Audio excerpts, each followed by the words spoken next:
하나님의 말씀 누가복음 19장 11절로 봉독해 드리겠습니다. 그들이 이 말씀을 듣고 있을 때에 비유를 더하여 말씀하시니 이는 자기가 예루살렘에 가까이 오셨고 그들은 하나님의 나라가 당장에 나타날 줄로 생각함이더라.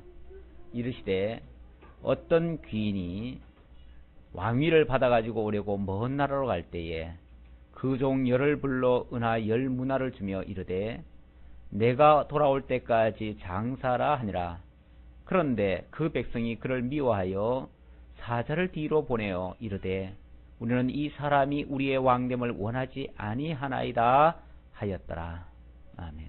14절까지 봉독해 드렸습니다. 오늘 누가복음 오늘 42강째입니다. 여러분들은 기억을 못하셨지만 저는 계속 기록을 해놔서 오늘 42강째인데 상당히 누가복음이 제가 좀 세밀하게 하다 보니까 진도가 좀 빨리 나가질 않습니다. 양해를 해주시고요. 지금 우리가 살펴보고 있는 누가복음 지금 16장부터가 하나님 나라에 대한 교훈입니다. 주된 내용은 천국의 백성이 누구이며 천국인의 권세는 어떠하며 천국의 징조는 무엇인가. 어쩌면 우리 기독교인에 대해서 가장 중요한 핵심적인 사항이라고도 볼 수 있습니다. 우리가 예수를 왜 믿습니까? 사실 우리가 하나님께로부터 부름을 받아가지고 천국인으로 지금 길름을 받고 있고 하나님의 나라에 합당한 자로 지금 성장해가고 있는 중인데 거기에 대한 아주 핵심적인 요소들이 지금 교훈적으로 설명이 되고 있습니다. 어쩌면 이 부분이 우리 기독교 신앙에 있어서 가장 중요한 내용이라고도 볼 수 있기 때문에 진도만 빨리 나가는 게 중요한 것 같지는 않아요. 그래서 제가 좀 더 세밀하게 설명을 드리고 있는데요. 천국에 합당한 자가 누구인가? 첫 번째로 천국에 합당한 자, 그 다음에 천국의 권세, 그리고 천국의 징조, 이렇게 이제 차례대로 순서대로 얘기할 건데 지금까지는 천국에 합당한 자가 누구인가를 지금 설명하고 있습니다. 그 가운데 첫 번째로는 행위로 의로운 자가 아니라 자신이 죄인임을 깨닫고 오히려 하나님 앞에 나오는 자, 예를 들어서는 세리와 죄인 같은 자 그랬죠. 그런 자들이 바로 하나님 나라에 합당한 자다. 그리고 두 번째는 어린아이와 같이 순수하게 말씀을 받아들이는 자다. 천국은 이런 자의 것이니라 해서 어린아이와 같이, 어른들은 다 어린아이들을 다 귀찮다고 내쫓으려 하고 오지 말라고 하고 가까이 오지 못하도록 그렇게 했는데 예수님은 오히려 이런 자가 하나님의 나라에 합당하다라고 말씀을 해주셨습니다. 그리고 부자 청년 이야기를 하시면서 하나님의 나라는 육적 부자가 아니라 하나님의 은혜로 말미암아 영적으로 부여한 자, 하나님의 은혜를 입은 자가 바로 천국에 합당한 자라고 말씀을 해주셨습니다. 그래 놓고 그런 사례들을 지금 몇 차례에 걸쳐서 설명을 하고 있는데 지난주에 그 사례를 보면 그 자기가 죄인임을 깨닫고 또는 순수하게 어린아이와 같이 말씀을 받아들인 자가 있었죠. 그 말씀 받아들인 자가 바로 소경은 사실 선입견이 하나도 없는 사람입니다.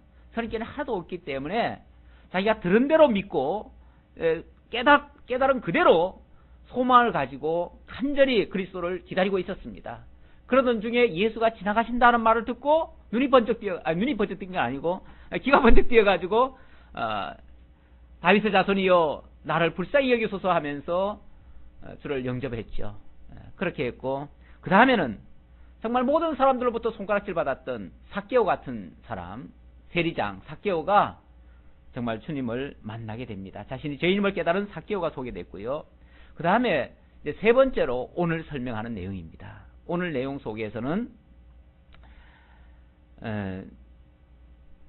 이걸 문화 비유라고도 얘기를 할 수 있고 한 귀인이 왕위를 받아오는 그런 비유라고도 할 수 있는데 어쨌든 비유입니다.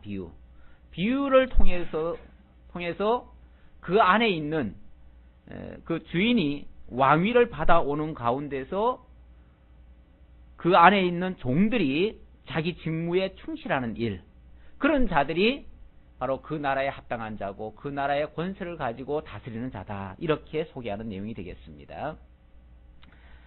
이 말씀 보통 이제 문화 비유라고 표현을 많이 하기는 하는데, 문화 비유라고 하면 문화가 돈이거든요. 돈 비유 이렇게도 얘기할 수 있기 때문에 그건 너무 돈에다가 초점을 맞춘 것 같아요. 그래서 문화 비유라고 말하기가 조금 꺼려지고, 그러나 사람들이 다 문화 비유라고 하니까 그 말은 쓰되 너무 문화에다가 초점을 맞추지 말고 오히려 그 문화를 받아가지고 그 일에 주인이 맡긴 그 일에 충성하는 자, 그리고 주인이 돌아오기만을 기다리는 자, 주인이 왕위를 받아오는 것을 기뻐하는 자, 그런 자가 진짜 그 나라에 합당한 자다. 이걸 지금 설명하려는데 초점이 맞춰져 있습니다. 그러니까 지금 초점이 돈이라고 하는 것에 있는 게 아니고 천국에 합당한 자가 누구냐, 하나님의 나라에 합당한 자가 누구냐, 바로 이런 자다라고 하는데 초점이 맞춰져 있다는 것을 명심하시고, 그리고 말씀을 들어주시기 바라겠습니다. 11절로 27절 말씀이 주님을 기다리며 작은 일에 충성하는 자가 왕국 백성임을 증거하고 있습니다. 다시 한번 본문을 읽어드리겠습니다. 그들이 이 말씀을 듣고 있을 때에 비유를 더하여 말씀하시니, 이 말씀을 듣고 있을 때 하는 말은 앞에 있었던 천국에 합당한 자 몇 가지 사례를 이야기를 하시고, 그런 이야기를 하는 중에 한 비유를 또 소개한다 그 말이죠. 그러니까 이게 연장선이다 그 말이에요. 이 말은 앞에서의 말의 연장선이다, 그렇게 이해를 하시고요. 이는 자기가 예루살렘에 가까이 오셨고 그들은 하나님 나라가 당장에 나타날 줄로 생각함이더라. 하나님의 나라가 당장에 나타날 줄로 생각하고 있는 자들, 그런 자들에게 아니다, 지금 당장 나타나는 게 아니다, 오히려 하나님의 나라는 조금 있다가 나타날 것이고 한참 후에 나타날 것인데, 그때까지 어떻게 생각하고 어떻게 그 주님을 기다리고 어떻게 그때까지 마음 자세를 가지고 있느냐가 중요하다, 이걸 얘기하려는 겁니다. 사람들은 당장 눈앞에 뭐가 이루어지는 것을 바라고 당장 이루어지지 않으면은 부정적으로 생각을 하고 믿질 않으려고 하는 그런 습성들이 있습니다. 누가 뭐라고 해도, 아무리 사실적인 얘기를 해도 내 눈으로 보기 전까지는 안 믿겠다고 하는 것이 보통 사람들의, 사실은 그게 불신적인 생각들이죠. 그런데 우리는 성경 말씀에 의해서 하나님이 언약하셨으면 지금 당장 안 이루어져도 반드시 이루어진다는 것을 믿고 나가야 되는데 그걸 잘 못한다 그 말이에요. 지금 제자들이 옆에 있지만 제자들도 솔직히 예수님을 전적으로 믿지는 못합니다. 그러니까 자꾸만 예수님과 말이 충돌이 돼요. 어린아이들이 가까이 오니까 제자들은 가라 그러잖아요. 가라. 왜 애들이 여기 오냐, 애들은 필요 없다, 가라, 이렇게 하는데 오히려 예수님은 그 제자를 꾸짖으시며 하늘나라는 이런 자의 것이니라, 이렇게 말씀하시잖아요. 계속 지금 생각이 달라요. 그리고 하나님의 나라를 계속해서 얘기하고 있는데 제자들은 어떻게 생각하고 있냐면, 지금 당장 예수님이 이제 예루살렘에 가시면 곧바로 무슨 나라를 선포하고 당신이 왕위에 올라가고 그리고 자기들한테 한 자리씩 줄 것으로 이렇게 기대를 하고 있어요. 예수님은 그게 아니에요. 예수님은 지금 당장 이 땅에 유토피아를 건설한다는 얘기가 아니에요.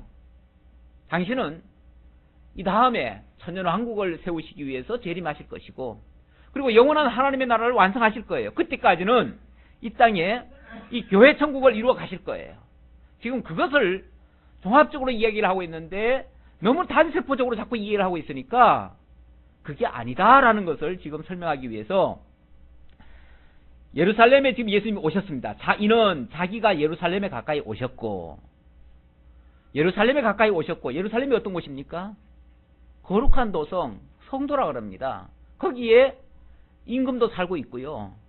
거기가 모든 것의 중심지예요. 그러니까 그곳을 점령한다는 것은 곧 왕이 될 수 있다고 하는 생각이 있어요. 예수님께서 우리 예루살렘으로 올라가자 하니까, 아, 이제 드디어 예수님이 말씀하신 그 나라를 이루시려고 하시는가 보다, 이렇게 지금 착각을 하고 있는 거죠. 자기가 예루살렘에 가까이 오셨고 그들은 하나님의 나라가 당장에 나타날 줄로 생각하기더라. 당장에 나타날 줄로. 이 땅에 당장 예수님이 예루살렘에 이번에 올라가시면 바로 하나님의 나라를 선포하고 하나님의 나라로 세상을 바꿀 것이다 라고 기대하고 있다고 말이에요. 그게 아니라는 걸 예수님이 설명하시려고 또 어려운 비유 설명을 또 하시는 거예요. 그래서 이런 비유를 하십니다. 이르시되 어떤 귀인이 왕위를 받아가지고 오려고 먼 나라로 갈 때에 그 종 열을 불러 은하 10문화를 주며 이르되 내가 돌아올 때까지 장사라 하니라. 네, 그래서 예수님이 지금 당장 이루어지는 나라가 아니고 당신이 올라갔다가 그리고 만왕의 왕 자격으로 와야 된다는 것을 설명하기 위해서 한 귀인이 왕위를 받으려고 먼 나라에 갔다가 왕위를 받아가지고 와야 진짜 왕이 된다. 이걸 지금 설명하는 거예요. 그런데 이거는 이제 그 당시에 역사적 배경을 가지고 있습니다. 그 당시는 이스라엘이라고 하는 독립된 국가가 없었고요. 로마 치하에 있었습니다. 사실은 로마가 그 중동 지역을 다 점령하고 있었어요. 그 유럽과 그쪽 지역을 다 점령하고 있었기 때문에 로마는 각 지역을 다스리기 위해서 분봉왕 제도를 만들었습니다. 그래서 각 지역마다 분봉왕을 세우는데 분봉왕이 되려면 그곳에 있는 그중에서 그 나라에서 그 지역에서 가장 존경받는 귀인을 본국으로 불러들입니다. 불러들여가지고 거기서 왕위를 주어서 그 왕위를 받은 사람이 본국에 가서 분봉왕 노릇하는 거예요. 물론 지역적인 왕은 왕이죠. 명칭은 왕이지만 실질적인 왕은 아닌 거죠. 황제는 가이사고 가이사에 의해서 시리받는 어떻게 보면 대리왕이죠. 대리왕. 그런 왕위를 받아오는데 그 당시에 그런 예가 있기 때문에 이 얘기를 하면 무슨 소리인지 알아요. 사람들이. 우리는 잘 모르지만 그때 당시 사람들은 다 아는 거죠. 아, 귀인이 왕위를 받아온다는 건 로마 가서 왕위를 받아온다는 얘기구나. 그렇게 이제 알아듣는 거죠. 물론 이건 비유이기 때문에 실제 그 얘기를 하려는 건 아니고 예수님 자신 얘기하는 거예요. 내가 이제 조금 있으면 죽어야 된다. 죽고 부활해서 승천해야 된다. 그럼 먼 나라 가시는 거 아니에요? 먼 나라로 가시는데 언제 오실 것이냐? 나중에 만왕의 왕 자격으로 오실 때가 있다 그 말이죠. 그때까지 너희들은 이 땅에서 무엇을 하며 어떤 자세로 살아야 될 것인가? 그게 중요하다. 하나님의 나라 백성이라면 그런 자세가 매우 중요한 것이지 지금 당장 이 땅에서 나라를 세우는 게 목적이 아니다. 그게 목표가 아니다. 지금 이 얘기 하려는 거예요. 자, 그런데 먼 나라로 갔다가 올 거니까 그동안에 뭔가를 해야 되지 않겠어요? 그렇죠? 그 종들이 뭔가를 해야 돼요. 해야 되니까 일감을 주는 거죠. 일감을 주느라고 열 문화를 가지고 사람들에게 나눠줍니다. 그 종 열을 불러 은하 10문화를 주며 이르되 10문화를 가지고 10사람한테 줬으니까 한 문화씩 밖에 안 준 거죠. 한 문화는 사실 그렇게 큰 돈은 아니에요. 이 한 문화가 로마 화폐인데 한 100데나리온 됩니다. 100데나리온이면은 100일치 월급입니다. 쉽게 말하면 100일치 월급이니까 약 석 달간 한 달에 예를 들어서 오늘날로 따지면 한 300이라고 치면은 대충 잡아가지고 하루 일당 10,000원씩 잡으면은 아니 만원이 아니라 10만원 10만원씩 잡으면은 우리 돈으로 한 1,000만원 정도 되는 거예요. 그 정도를 각각 나눠주는 거죠. 100일치니까 한 1,000만원씩을 나눠주면서 내가 돌아올 때까지 너희들은 이걸 가지고 장사를 해라. 장사를 하란 말은 그걸로 어떤 유익한 일에 쓰라 그 말이죠. 유익한 일에 써서 유익한 일에 이익을 남기도록 해라. 그걸 꼭 뭐 돈놀이 하듯이 돈 벌듯이 이런 식으로만 생각하지 말고 유익한 일에 쓰라는 거예요. 그래서 거기에 최대한 이윤을 남기도록 해라. 그렇게 이제 명령을 하고 그리고 당신은 먼 나라로 갔습니다. 그리고 얼마 후에 때가 됐으니까 왕위를 받아가지고 돌아왔습니다. 돌아와가지고 그걸 이제 계산을 하기 시작하는 거죠. 자, 그 내용입니다. 좀 더 읽어볼까요?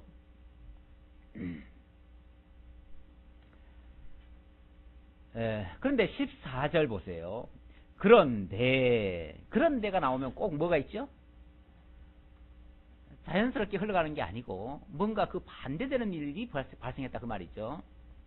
그런데 그 백성이 그를 미워하여 사자를 뒤로 보내어 이르되 우리는 이 사람이 우리의 왕됨을 원하지 아니하나이다 하였더라. 어떤 사람은 그 중에서 그 귀인이 왕되는 것을 원치 않은 자들이 있었다고 말이에요. 원치 않은 자들은 어떻게 할까요? 왕이 되지 못하도록 뭘 하겠어요? 반대를 하겠죠. 방해를 하겠죠. 방해하려면은 사람을 보내가지고 우리는 이 사람이 우리의 왕 되는 거 원치 않습니다. 라고 이제 방해 공작을 하겠죠. 실제로 그 당시에 그런 일이 있었다고 그래요. 헤롯의 아들 아켈라오가 헤롯이 죽고 난 다음에 그 아들이 셋이 있는데 셋이 쉽게 말하면 서로 알력을 가진 거예요. 그래가지고 서로가 왕위를 가지려고 저 사람이 예를 들어서 아켈라오가 먼저 이제 왕위를 받으려고 갔어요. 갔는데 다른 사람을 시켜가지고 공작을 한 거예요. 그래가지고 그 사람은 굉장히 악행을 많이 한 사람이니까 그 사람에게 왕위를 주면 안 됩니다.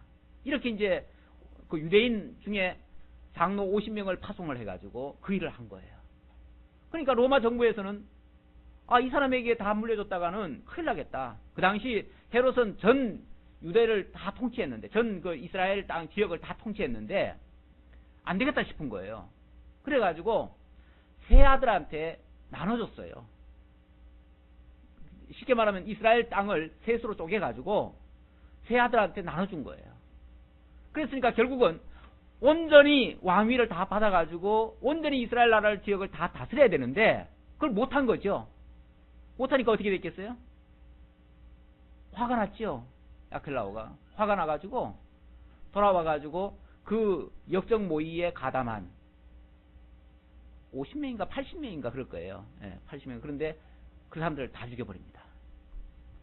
잔인하게 살해를 해버립니다. 그게 이제 역사책에 있어요. 요세푸스 책에 있어요. 이제 그런 이제 역사적 배경을 가지고 이 말씀을 이해하면 조금 더 이해가 바를 거예요. 자, 그런데 그 백성이 그를 미워하여 사자를 뒤로 보내어 이르되 우리는 이 사람이 왕됨을 원하지 아니하나이다 하였더라. 귀인이 왕위를 받아가지고 돌아와서 은하를 준 종들이 각각 어떻게 장사했는지를 알고자 하여 그들을 부르니 그 첫째가 나와 이르되 주인이여 당신의 한 문화로 10문화를 남겼나이다. 주인의 말을 그대로 액면 그대로 받아들이고 그 말에 충성을 다한 사람이죠. 그래서 장사하라고 하니까 장사를 했고 장사하니까 또 이익이 남았어요. 그러니까 그 한 문화 가지고 10문화 남겨서 그것을 주인에게 이렇게 남겼나이다 라고 보고를 했습니다. 얼마나 정말 충성된 종이 되겠습니까? 그래서 주인이 이르되 잘하였다 착한 종이요 내가 지극히 작은 것에 충성하였으니 10고을 권세를 차지하라 하고 그 둘째가 와서 이르되 주인이여 당신은 한 문화로 5문화를 만들었나이다. 당신의 한 문화로 5문화를 만들었나이다. 주인이 그에게 이르되 너도 5고을을 차지하라 하고 이제 몇몇 종들은 그 10명이니까 사실은 여기 다 소개는 안 됐습니다. 딱 이제 3사람만 소개를 한 건데 10 중에 일부는 이렇게 이익을 남긴 자도 있고 일부는 또 전혀 안 남긴 자도 있습니다.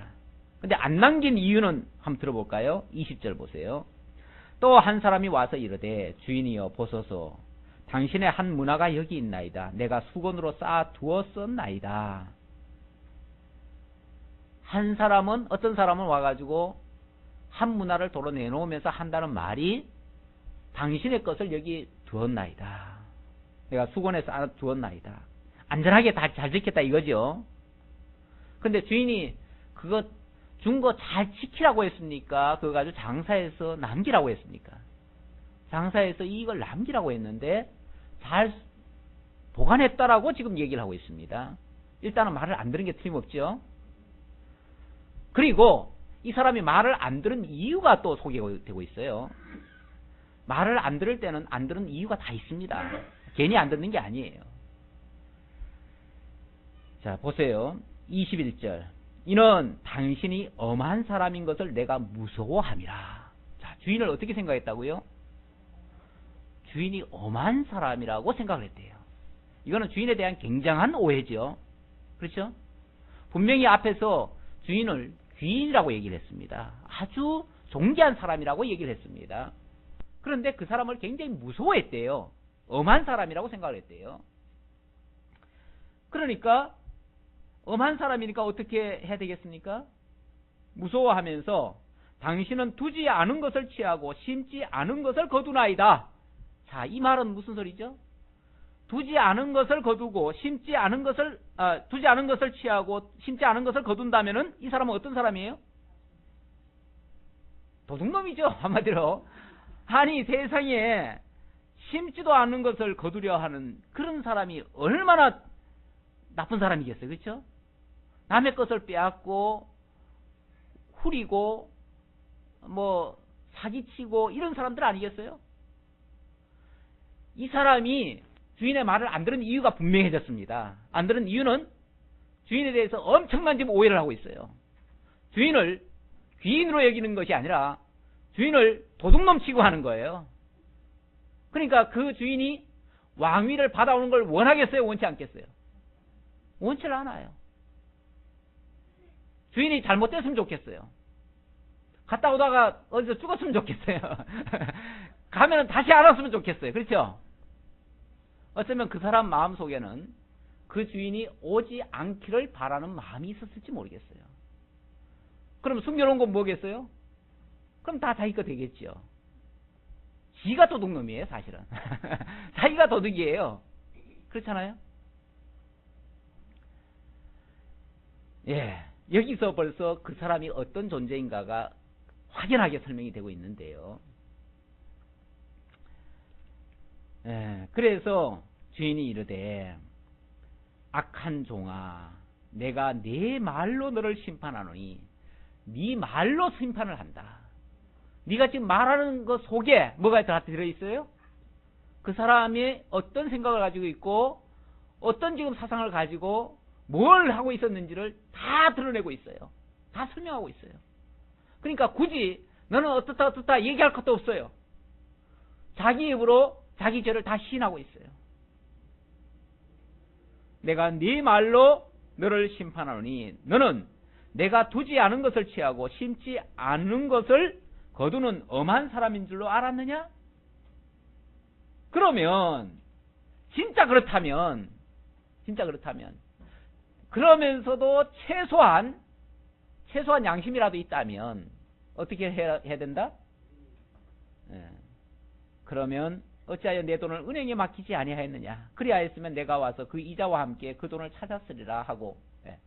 네가 나를 못 믿으면 어디라도 맡겨놔야 돼요? 은행이라도 맡겨놔야지. 은행은 공증을 할 수 있는 곳 아닙니까? 그렇죠? 거기는 자기도 이제 거기 욕심을 못 내는 것이고, 그건 주인이 안 오면은 뭐 그때 가질지 몰라도 주인이 오면은 그걸 최소한이라도 믿었다면 은행이라도 두었으면 은행을 통해서 내가 찾고 그럼 이자라도 거두지 않았겠느냐? 아니, 지금 주인이 지금 돈이 없어서 지금 이 얘기를 했을까요? 주인이 그거 돈 이자 몇 푼 더 받으려고 지금 이 소리 했겠어요? 아니면은 그 종들한테 돈 얼마씩 맡겨가지고 무슨 떼돈 벌어 오라고 지금 맡겼겠어요? 지금 왕위를 받아오는 사람이 그깟 돈 몇 푼이 지금 중요하겠어요? 그렇죠? 사실 왕이 된다고 하는 것은요, 그 나라를 다 통째로 얻는다는 거예요. 지금은 물론 자유민주주의 국가가 되다 보니까 백성이 지금 주인이 되다 보니까 왕이라는 제도가 없고 왕이라고 해서 마음대로 할 수도 없습니다. 지금은. 그러나 옛날 같으면요, 왕은 곧 모든 것의 소유자입니다. 그렇잖아요. 왕은 모든 것의 소유자예요. 백성들도 내 것이고 백성들이 가지고 있는 재산도 다 내 것이에요. 옛날 왕식으로 말하면은 그렇다고 말해요. 모든 게 다 왕 거예요. 그런데 거기에 이자 몇 푼 더 받는다고 무슨 의미가 있겠어요, 왕이? 그렇게 아는 것 자체가 주인을 아주 만홀히 여기는 거죠. 그렇지 않겠어요? 사실 주인이 10문화를 각각 한 문화씩 나눠주게 된 이유가 있어요. 이유는 뭐냐면 자기가 이제 왕위를 받으러 갔습니다. 그러면 이제 왕위를 받아올 거 아니겠어요? 그러면은 이제 전부 다 나라가 다 자기 나라가 돼요. 그러면 그때에 충성된 자를 뭘 해야 되겠습니까? 방백으로 삼아야죠. 방백으로 삼으려니까 누가 진짜 충성된 자인지 아닌지 시험을 해봐야 될 거 아니겠어요? 확인을 해봐야 될 거 아니겠어요? 그렇죠? 진짜 충성된 자가 누구인가를 알아야 그 사람을 등용을 할 거 아니겠어요? 어떤 면에서 참된 일꾼 뽑으려는 거예요. 참된 일꾼 뽑으려고 그것을 시험화하려니까 한 문화씩 주고는 그걸 가지고 테스트를 한 거죠. 그래서 주인의 말에 충성을 하는지 안 하는지, 정말 주인이 왕 되는 것을 좋아하는지 싫어하는지 그거 다 드러나잖아요. 이 일이라고 하는 게요. 일이라고 하는 게 별거 아닌 것 같아도 왜 일 가지고 따지냐 그러지만은 그 일 속에 어떤 사람의 그 성격이나 그 생각이나 그 자세나 이런 것들이 사실은 다 나옵니다. 다 나와요. 일을 시켜보면 그 사람이 어떤 사람인지 알아요. 평소에는 잘 몰라요. 잘 모르는데 일을 하다 보면은 알게 돼요. 하나님께서 지금 예수 그리스도께서 당신이 이제 결국은 장차 만왕의 왕으로 오실 것인데 그때까지 하나님께 합당한 자들이 정말 하나님 나라의 진정한 일꾼이 누구인지, 하나님 나라에 합당한 자가 누구인지 이런 것들을 확인하기 위한 그런 의미에서 이런 비유를 소개하고 있다. 그렇게 볼 수 있습니다. 자, 그래서 결과가 어떻게 나오는가? 24절입니다. 이건 이 결과인데요. 곁에 섰는 자들에게 이르되 그 한 문화를 빼앗아 10문화 있는 자에게 주라 하니. 만약에 주인이 욕심이 많았으면 그 한 문화 빼앗아서 어떻게 하겠어요? 자기가 가지겠죠. 자기가 가지는데 자기가 갖고 싶은 생각이 있어서가 아니에요. 자기가 돈 좀 더 벌려고 그런 게 아니었어요. 그래서 그 한 문화를 10문화 가진 자에게 주었다. 그것은 10문화 가진 자가 어떻다는 거예요? 충성되고 정말 믿을만 하다는 거죠. 정말 믿을만 하다. 이 사람은 정말 모든 자기가 맡기고자 하는 모든 걸 다 맡겨도 안심이다. 그러니까 그 한 문화까지 그에게 주었습니다. 주인이 이르되, 그들이 이르되 주여 그에게 이미 10문화가 있나이다. 주인이 이르되 내가 너희에게 말하노니 무릇 있는 자는 받겠고 없는 자는 그 있는 것도 빼앗기리라.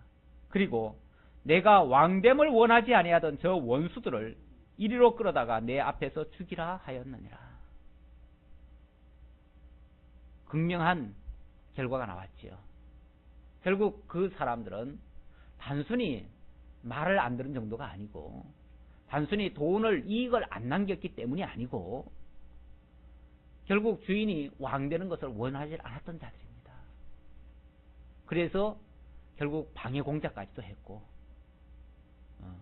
안 오기를 바랬고, 왕이 안 되기를 바랬고, 그게 바로 이 말씀의 핵심입니다. 예수님이 십자가 지시고 부활 승천하셔서 하나님의 나라로 돌아가셨다가 때가 되면 재림주로 다시 오실 것입니다. 그때는 만왕의 왕 자격으로 오실 것입니다. 그런데 그것을 모든 사람들에게 다 알려줬어요. 내가 이렇게 갔다가 만왕의 왕으로 다시 오겠다. 그때까지 너희들 충성하고 있어라. 그랬는데 많은 사람들이 그것을 믿지 않는 사람들도 있습니다. 그리고 그 나라가 빨리 오기를 원치 않는 자들도 있습니다. 왜 그럴까요? 이 땅이 좋아서 그럴 수도 있고요. 그 예수님이 안 오셔야 내가 뭐 할 수 있어요? 내가 왕노릇 계속 할 수 있죠. 내 마음대로 할 수 있죠. 그분이 오시면 내 하던 모든 계획이 다 숲으로 돌아가죠. 내 모든 생각들이 다 깨어지죠. 내가 쌓아놓은 모든 것들이 다 물거품이 되어지죠. 그러니까 그 나라가 오기를 기다리지 않는 자들도 있습니다. 그런 자들은 하나님 나라에 합당할까요? 안 할까요? 합당하지 않지요. 합당할 수가 없지요. 하나님의 합당한 자는, 하나님 나라에 합당한 자는 바로 먼 나라로 가신 그분이 왕위를 가지고 꼭 올 줄을 믿고 그분 오실 때까지 그분 오실 것을 기다리면서 주 예수여 어서 오시옵소서, 정말 오늘이라도 당장 오기를 기다리고 빨리 왔으면 좋겠다라고 하는 그런 생각을 가지고 있고, 이런 사람들이 진짜 하나님 나라의 백성인 것을 소개하고 있는 거죠. 어쩌면 우리들도 우리가 지금 교회에 부르심을 받았고 교회에 와서 하나님의 자녀라 일컬음 받고 또 각각의 어떤 역할들을 맡았습니다. 교회 다직분들도 맡았고, 어찌 보면 이것이 자기야 그래요. 이 땅에서 뭐 이런 일을 하는 게 뭐 천국 가서 나중에 무슨 대단한 일이 되겠느냐라고 생각할 수 있습니다. 그런데 아까 한 문화 가지고 그거 이익 남기고 안 남기는 게 뭐 그렇게 대수겠느냐라고 생각하듯이 이 땅에서 우리가 한 일 이 자체가 지금 천국에 그대로 가는 거는 아닐 수도 있어요. 그러나 하나님 나라에 합당한 자인가 아닌가를 하나님이 테스트하는, 그거는 분명할 수 있습니다. 그리고 우리가 이 곳에서 적은 일에 충성할 때 하나님 나라에서도 충성한 자가 되는 거죠. 거기서 정말 합당한 자가 되는 것이죠. 그런 면에서 오늘 우리와 다를 바 없는, 지금 이 시대에 하나님의 택한 백성들에게 꼭 합당한 그런 비유라고 아니할 수 없습니다. 자, 계속 이어서 가겠습니다. 여기까지가 이제 천국 백성의, 왕국 백성의 어떤 특징인데요. 지금까지 특징 몇 가지 이제 정리를 좀 해보면, 처음에는 그 소경처럼 선입견 없이 순수한 믿음을 갖고 이렇게 예수를 받아들이는 사람, 그리고 삭개오처럼 자신이 죄인임을 깨닫고 그리스도를 영접하고 그 은혜에 감격해서 자기를 희생하는 사람, 그리고 열문을 남긴 종들처럼 말씀에 순종해서 적은 일에도 충성하는 사람, 이런 사람들이 하나님 나라에 꼭 필요한 일꾼들이다, 이렇게 말씀드릴 수가 있습니다. 자, 이렇게까지 말씀을 해주시고 그 다음에는 28절부터는 천국 권세에 대한 말씀입니다. 지금까지 천국에 합당한 자가 누구냐를 얘기했어요. 그리고 이제 천국 권세를, 천국에 합당한 자들은 이런 권세를 가지고 있다라고 설명하시는 내용이에요. 물론 예수님이 가지고 있는 천국 권세도 있고요. 그 권세를 택한 백성들에게도 주시기도 하고요. 이런 내용들을 소개하고 있다. 자, 우선은 28절부터 48절까지 19장 끝까지는 예수님이 드러내시는 천국 권세입니다. 예수님이 나에게 이런 권세가 있다라는 것을 보여주고 있는 거죠. 물론 그 권세가 나중에는 택한 백성들에게도 주어질 수 있는 것이죠. 물론 똑같은 건 아니지만 예수님이 왕이시면 우리는 분봉왕처럼 아니면 방백처럼 이렇게 그 나라에 다스리는 그 일에 참여하는 자로 이렇게도 이제 설명할 수 있는 것이죠. 자, 28절로 40절, 나귀를 타고 입성하심으로써 당신이 평화의 왕이심을 드러내시는 장면입니다. 28절 보겠습니다. 예수께서 이 말씀을 하시고, 자, 이 말씀을 하셨다는 건 앞에 비유의 말씀하셨고 계속 이어진다 그 말이죠. 이어지면서 이제 조금 다른 각도에서 설명을 하고자 합니다. 예루살렘을 향하여 앞서서 가시더라. 사실 예루살렘은 어떤 곳입니까? 지금 예수를 왕으로 옹립할 준비를 하고 있습니까? 아니면 예수를 잡아 죽이려고 지금 기다리고 있습니까? 후자죠. 지금 예루살렘 거민들은요, 예수가 오면 예수 잡아 죽이려고 지금 기다리고 있습니다.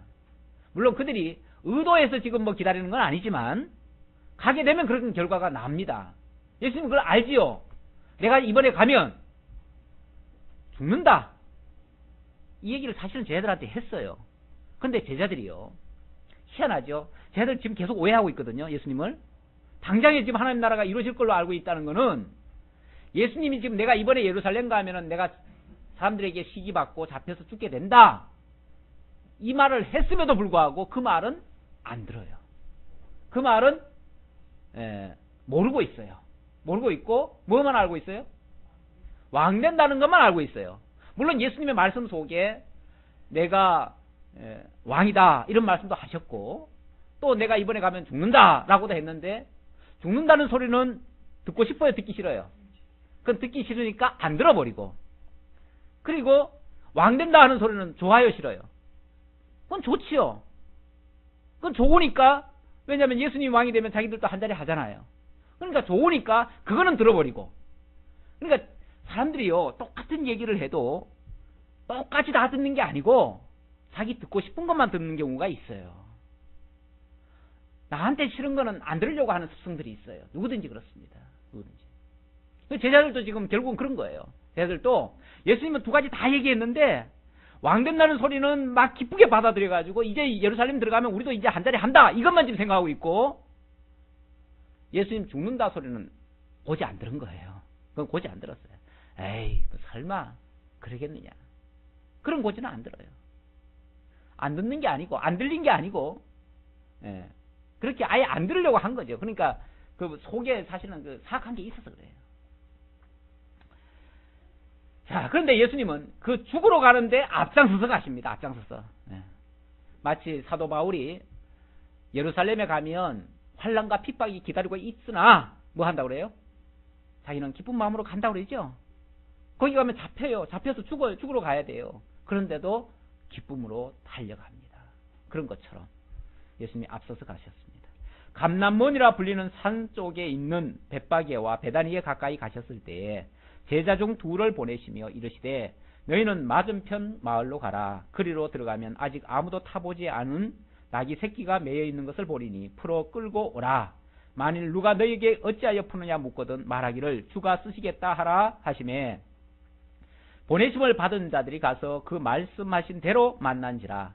낙이 새끼를 풀 때 그 임자들이 이르되 어찌하여 낙이 새끼를 푸느냐 대답하되 주께서 쓰시겠다 하고 그것을 예수께로 끌고 와서 자기들의 겉옷을 낙이 새끼 위에 걸쳐놓고 예수를 태우니 가실 때 그들이 자기의 겉옷을 길에 펴더라. 왜 자기의 겉옷을 길에 폈을까요? 제자들의 생각은 이제 예루살렘에 들어가면 이제 왕이 되신다. 왕에게는 최대한 예우를 해야 되잖아요. 그래서 왕이 이제 나귀를 타는다는 것은 왕으로 이제 등극하는 것과 같은 거니까.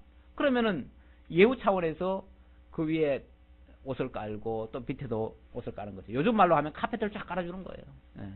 카펫을 쫙 깔아주는 거예요. 때도 묻으면 안 되죠. 얼마나 귀하신 분인데 이제 왕이신데 이런 생각으로 한 거예요. 그런데 여기서 이제 나귀 새끼 예수님이 미리 이제 얘기를 해주죠.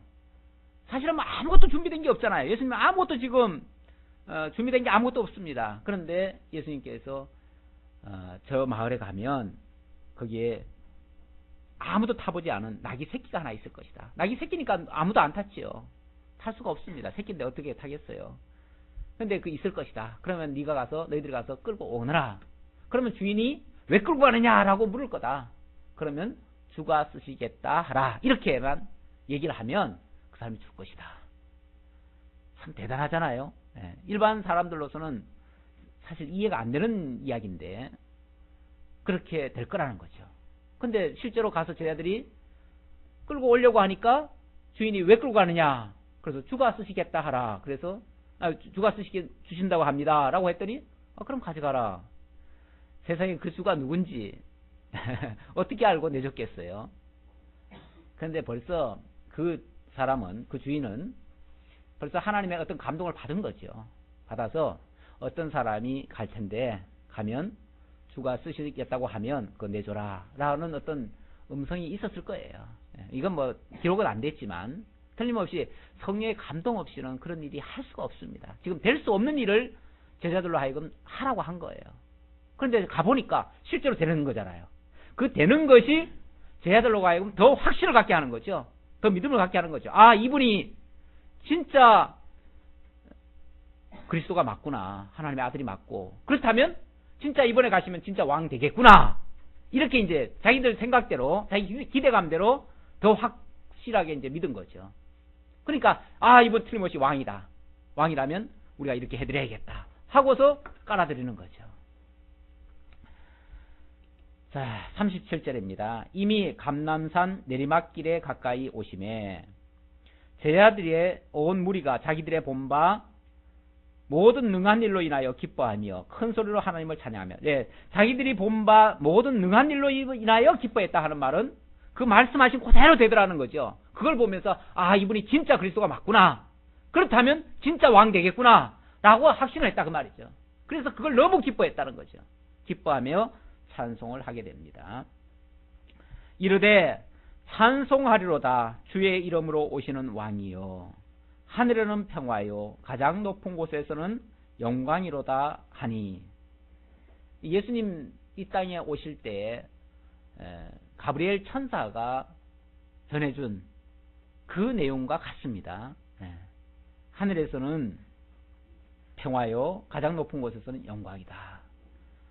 바로 예수가 하나님의 이름으로 오시는 자라는 거죠. 주의 이름으로 오시는 자요. 여호와의 이름으로 오시는 분이십니다. 예수님은. 여호와란 말 자체가 언약대로 이루시는 분인데 지금 말씀하신 그대로 이루어지는 역사를 보면서 제자들이 그렇게 깨달았다는 거죠. 깨달아서 이분이 바로 그 여호와의 언약 되어진 그 그리스도가 틀림없구나라고 그렇게 이제 찬양을 하는 겁니다. 여기 여호와라는 말이, 여기는 물론 뭐 주의 이름으로 얘기를 했지만 이 주가 결국은 여호와거든요. 여호와인데 여호와의 이름으로 왔다는 것은 구약 시대에 하나님이 여호와께서 언약을 하시고 그 여호와가 실제로 그리스도라는 이름으로 이 땅에 오셨다는 얘기나 똑같은 거예요. 그래서 사실은 삼위일체 하나님은 따로 계신 것이 아니고 그 여호와 하나님이 그 이름으로 오신 겁니다. 그렇게 이해하시면 되겠습니다. 자, 그랬더니 사실 이런 찬양을 누가 할 수 있겠어요? 누가 이런 찬양을 감히 할 수 있겠어요? 그렇죠? 어떻게 하나님을 향해서 인간 모습이죠. 예수도 인간 모습이죠. 인간 모습인데 인간 예수에게 어떻게 주의 이름으로 여호와의 이름으로 오시는 이여 이렇게 찬양할 수가 있냐 그 말이죠. 그렇죠? 그런 말을 감히 할 수 없잖아요. 그렇게 말을 했다는 것은 사실은 참남된 말입니다. 그게 말 잘못된 말이라면 일반인들에게 그런 말을 했다는 것은 그건 참남된 겁니다. 그러니까 바리새인들이 바로 이 일을 제기하는 거죠. 어떻게 이 예수에게 이런 말을 할 수 있느냐? 이런 말을 들을 사람은 진짜 여호와밖에 없는데 어떻게 예수에게 그런 말을 할 수 있느냐? 그래서 바리새인들이 이 제기를 하면서 이렇게 말합니다. 무리 중에 어떤 바리새인이 말하되 선생이여 당신의 제자들을 책망하소서 하거늘. 지금 잘못됐습니다. 어떻게 당신을 향해서 여호와라고 지금 얘기하는 건데 사실은 그렇죠? 그 말이죠. 여호와의 언약대로 오신 이여 그 말인데 결국 여호와의 이름으로 오신 거예요. 여호와예요. 여호와. 물론 신약에는 여호와란 말은 없지만 의미적으로 보면 결국 여호와가 직접 오신 겁니다. 그렇게 얘기를 하니까 이건 책망을 해야지요. 만약에 인간한테 그렇게 했으면 책망을 당연히 해야지요. 그랬더니 예수님의 대답은 이걸 한술 더 뜬다 그러죠. 그거를 막으려고 한 말인데 오히려 예수님의 말씀은 한술 더 떠가지고 대답하여 이르시되 내가 너희에게 말하노니 만일 이 사람들이 침묵하면 돌들이 소리 지르리라 하시니라. 만약에 이 사람들이 이 제자들이 이 사실을 모르고 이 찬양을 안 했다면 누가 찬양했을 거라고요? 돌들이라도 다 일어나가지고 이런 찬양했을 것이다. 그게 맞다 그 말이죠. 여호와의 오시는 이가 맞다 그 말이죠. 여호와의 이름으로 오신 이가 맞다. 내가 바로 여호와의 이름으로 오신 자다. 이걸 더 확증을 하면서 만약에 이 사실을 제자들이 고백을 안 했다면 돌들을 통해서도 하게 했을 것이다 라고 했는데 그 돌들이 누구를 가리킬까요? 무엇을 가리킬까요? 진짜 이 돌덩어리 가지고 얘기할까요? 사실은 하나님에 대해서 전혀 알지도 못했던, 어쩌면 선택 백성에서는 예외였던 그런 자들, 이방인들, 그들도 다 이거 찬양할 것이다. 그렇게 예고를 하셨는데 오늘날 우리는 어떻습니까? 우리가 하나님의 원래 택한 백성이었습니까? 원래 하나님의 약속 가운데 있었던 자들이었습니까? 물론 근원적으로 올라가 보면 약속 밖에 있었던 자는 없지요. 그러나 이스라엘을 상대로 해서 하나님이 언약하실 그때에 우리 이름이 거기에 등재되어 있던 게 아니었습니다. 그래서 사도 바울은 에베소 2장에서 우리는 약속 밖에 있었던 사람들이라고 그랬어요. 우리는 어찌 보면 하나님께로부터 인정받지 못했던 그런 자들이었는데 돌덩어리와 같아요. 그냥 버려졌던 자들이에요. 버려졌던 자들인데 그 버려졌던 자들이 뭘 하게 된다고요? 주의 이름을 하나님의 이름으로 오시는 자로 알고 찬양하게 될 것이다 그 말이에요. 오늘 우리가 바로 그런 돌들입니다. 우리 돌들이에요. 아무것도 몰랐어요. 정말 몰랐어요.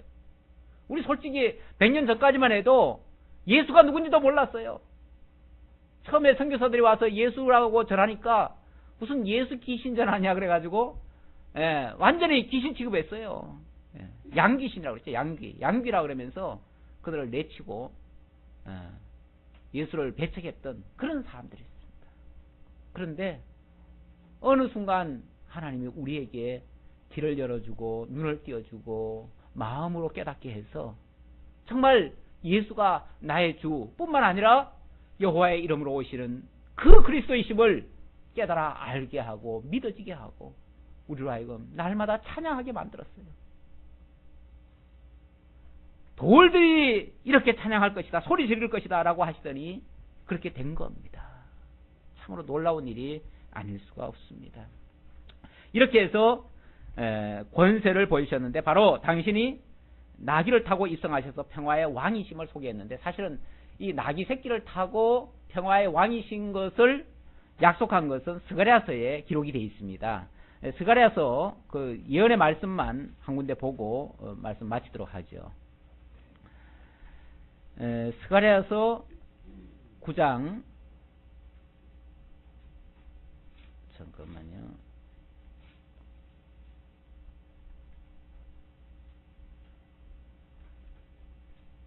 스가랴서 9장 9절 보실까요? 이건 하나의 뭐 증표와 같은 겁니다. 증표. 그러니까 이런 표적들은 이분이 정말 그리스도다라는 것을 증거하는 그 증표이지 뭐 그 이상도 이하도 사실은 아닙니다. 그러나 그 말씀 그대로 오신 것을 보면 그가 하나님의 아들 그리스도뿐만 아니라 여호와의 이름으로 오시는 자 평화의 왕이심을 분명하게 증거하고 있습니다. 스가랴 9장 9절 같이 합독하겠습니다. 시온에 따라 크게 기뻐할지어다. 예루살렘에 따라 즐거이 부를지어다. 보라 내 왕이 내게 임하시나니 그는 공의로우시며 구원을 베푸시며 겸손하여서 나귀를 타시나니 나귀의 작은 것 곧 나귀 새끼들아. 사실은 탈 것도 많습니다. 꼭 뭐 나귀를 타야 됩니까? 탈 게 얼마나 많아요. 보통 승리자들은 대부분 보면은 10마를 타죠. 100마를 타고 아니면은 용맹하다는 걸 표시하기 위해서 정마 같은 거를 타고 이렇게 합니다. 그런데 그렇게 힘있고 강한 그런 말을 타는 게 아니라 나귀를 탑니다. 나귀는 사실은 왜소하고요. 그것도 또 새끼라고 했으니까 얼마나 또 왜소합니까? 힘도 없고 다른 데는 사실은 별로 쓸모가 없는 것이 나귀입니다. 그런 나귀를 타셨는데 그것이 바로 표적입니다. 표적이라고 하는 거는요. 세상 거하고 똑같으면 표적이 아니에요. 그렇죠? 세상 사람들 타는 똑같은 거 타고 그러면은 그가 그리스도이신 어떤 증거가 뭐예요? 표적이 뭐예요? 표적이라고 하는 건 표가 되는 이적이니까 표시를 해야죠. 표시. 그가 겸손하신 평화의 왕이신. 그러니까 나귀는 전쟁용이 아니에요. 전쟁용이 아니에요. 그야말로 생활용품이나 이렇게 싣고 다니면서 뭐 하는 그런 건데 그 평화 시기에 하는 거거든요. 평화 시기에. 그러니까 평화의 왕이심을 상징적으로 보여주기 위한 그러한 표적이었다. 그것이 언약되어졌고 그 언약 그대로 정말 한치도 오차 없이 나귀 새끼를 타게 되시는 그 모습. 그게 바로 평화의 왕이심을 소개했는데 그게 이 세상 왕이 아니라 그 말이죠. 이 세상에 정부를 만들어 놓고 그 정부를 다스리는 그 왕이 아니라 그 말이죠. 그런데 기독교를 이용해서 계속 세상 정부를 어떻게 새롭게 해보려고 하고 세상 나라를 뭐 잘해보려고 하는 그런 세력들도 많이 있습니다. 그것은 우리 기독교 정신하고 맞지 않습니다. 우리는 영원한 하나님의 나라가 있습니다. 그 하나님의 나라에 대한 어떤 또 이 땅에 있는 또 천년왕국이라는 것이 있고요. 또 이 교회 천국이라는 것이 있습니다. 이런 것을 통해서 정말 하나님의 백성으로서 하나님의 백성답게 살아갈 수 있는 그런 어떤 모델들을 만들어가고 있는 거죠. 그 나라를 더 풍성하게 해야 되고 아름답게 만들어 가야 되고 그것이 소위 말해서 문화를 아까 한 문화 나눠준 거 그것을 유익한 일에 써가지고 이익을 남기는 이익 남긴다고 해서 꼭 돈 남긴다는 게 아니고 교회가 선한 일에 힘쓰는 거 아니겠어요? 그렇죠?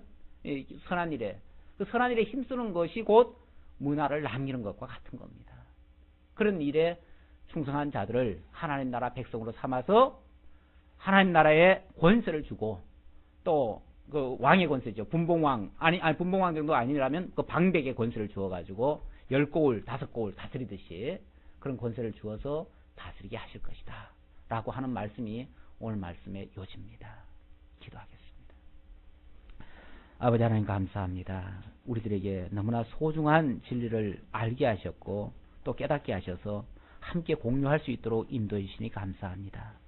아버지 하나님, 누가복음을 통해서 하나님 나라 백성이 누구인가를 분명하게 우리들에게 알게 해주셨습니다. 그리고 그 나라 백성에게는 어떠한 권세가 주어지는가도 또한 알게 해주셨습니다. 그 나라와 그 나라의 권세는 이 세상 정부가 아니라 하나님이 약속하셨던 영원한 하나님의 나라라고 하셨습니다. 우리가 그 나라와 그의 의를 구하며 항상 그 나라가 잘 되기를 바라고 그 왕으로 오실 그 주님을 기다리며 그 주님 오실 때까지 우리에게 주어진 사명 묵묵히 잘 감당하며 하나님께 영광 돌리는 그러한 아름다운 신앙생활을 다할 수 있도록 인도해 주옵소서. 오늘도 베푸르신 은혜 감사해서 연보에 동참한 손길들이 있습니다. 하나님 나라 세워가는 이 소중하고 아름다운 일에 한 문화씩을 나눠주고 그 일에 충성하게 하신 것처럼 우리에게 주어진 그 사명을 잘 감당함으로써 주의 나라에 정말 합당한 자뿐만 아니라 그 나라의 권세를 가지고 우리가 정말 하나님의 나라를 더욱 풍성하게 살지우는 우리 모두가 될 수 있도록 인도해 주옵소서. 함께해 주옵심을 감사드렸고 예수님의 이름으로 기도하옵나이다. 아멘.